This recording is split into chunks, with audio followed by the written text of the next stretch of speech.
আগে দেন ধরো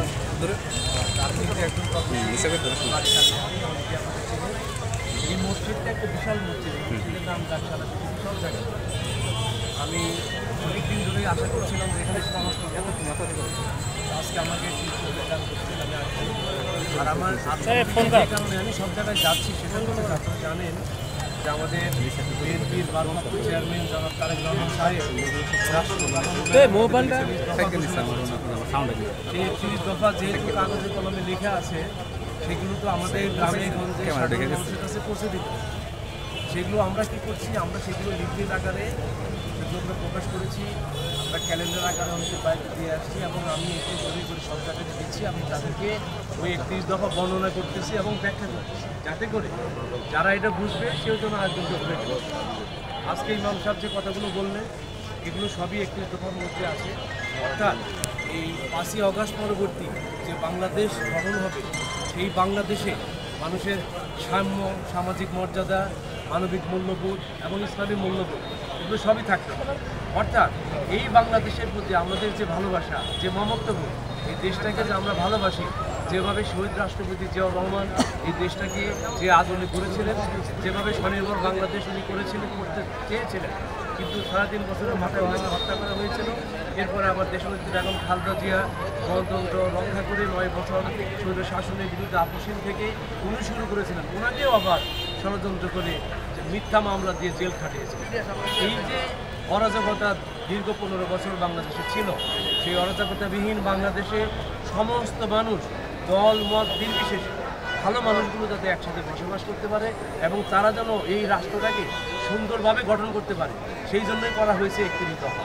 সুতরাং রাষ্ট্র কাঠামো মেরামতের যে ৩১ দফা সেটা আমরা বিভিন্ন জায়গায় আমরা বর্ণনা করছি, তুলে ধরেছি এবং সামনে যে জাতীয় সংসদ নির্বাচন হবে সেই নির্বাচনে আমরা অনেকেই প্রার্থী হবে, আমি নিজেও প্রার্থী হয়েছি, অনেকেই প্রার্থী হবে, কিন্তু বিএনপি থেকে যাকে যোগ্য মনে করে আমার দল যাকে নমিনেশন দিবে তার জন্য আমরা জনগণকে সবাইকে বলবো যে আমরা সবাই ধানের শীষে ভোট দেব।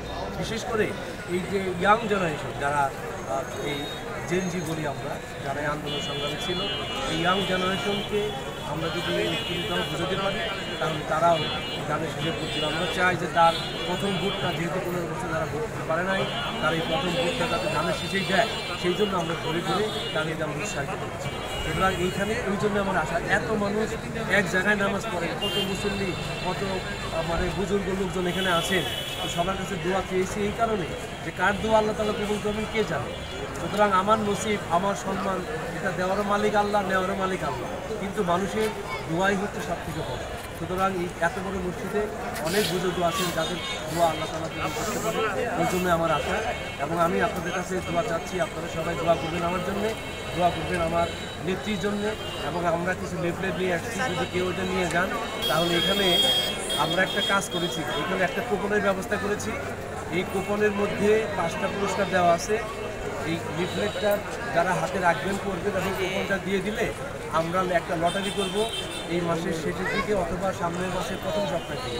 সেই লটারিতে যে পাবে তাকে আমরা টেলিফোনে পুরস্কার করে লটারিগুলো পৌঁছে দিই।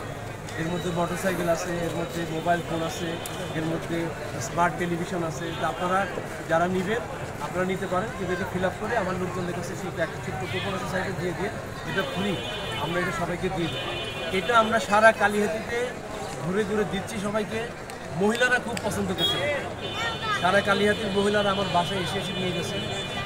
তারা জানতে চাচ্ছে যে এই ৩১ দফার মধ্যে কী আছে। আসলে আমরা যখন লটারি দিই নাই তার আগে দেখতাম যে এরা পড়তো না, ফেলাই। আমরা লটারি দেওয়ার পরে সবাই সুন্দর করে রেখে দিচ্ছে, লটারি রেজাল্টটা দেখতে চায়। সুতরাং আপনারা যারা উৎসাহিত হবেন, আমি এখান থেকে ম্যানেজমেন্টে কথা বলে রামপুরা যাব, রামপুর বাজারে, এবং যারা যারা নিতে চান এটা আমার লোকজনের কাছে আসে, নিয়ে এটা ফিল আপ করে দিয়ে। আর আমার একটা অনুরোধ হচ্ছে, এই ৩১ দফা একটু পড়বেন, আপনারা পড়ে আপনারা একটু মানুষদেরকে বুঝাবেন, জনগণকে বুঝাবেন যে আগামীর বাংলাদেশ, এই যে রাষ্ট্র কাঠামো যে তৈরি করবেন, আগামীর বাংলাদেশ আমাদের দেশনায়ক তারেক রহমান কীভাবে করবেন তার একটা ওয়াদাবদ্ধতা, এর মধ্যে একটা ওয়াদাবদ্ধতা দেওয়া হচ্ছে। এই ওয়াদাবদ্ধতাটা আপনাদের কাছে হাতে কাগজে কলমে থাকবে। ভবিষ্যতে যদি এই ওয়াদা পূরণ না করতে পারে তাহলে আপনারা ধরতে পারবেন, আমরা বলতে এটা এক ধরনের দলিল। সুতরাং আমরা ওনার পক্ষ থেকে, দলের পক্ষ থেকে সারা কালীহাতিতে আমরা একটা ডিস্ট্রিবিউশন করতেছি, সারা বাংলাদেশেই করতেছি। কালীহাতি থেকে আমি করতেছি একটা বিশেষ অভিনব পত্রায়, যে কারণে আমি এটাকে বলি সূচনা কালীহাতি। আপনারা সবাই ভালো থাকবেন এবং আমরা সব ভালো কাজের সূচনা কালীহাতিতে করতে চাই এবং আল্লাহ তাআলা যদি আমার প্রতি সহায় হন, আপনাদের দোয়া যদি আল্লাহ তাআলা কবুল করেন, তাহলে হয়তো এই কালীহাতি আমি মানুষের খেদমত করতে চাই, হয়তো খেদমত করার সুযোগ পাবো। আপনাদের কাছে আসলে জনসংযোগে আসে এবং সূচনা কালীহাতি নিয়ে বিষয় কথা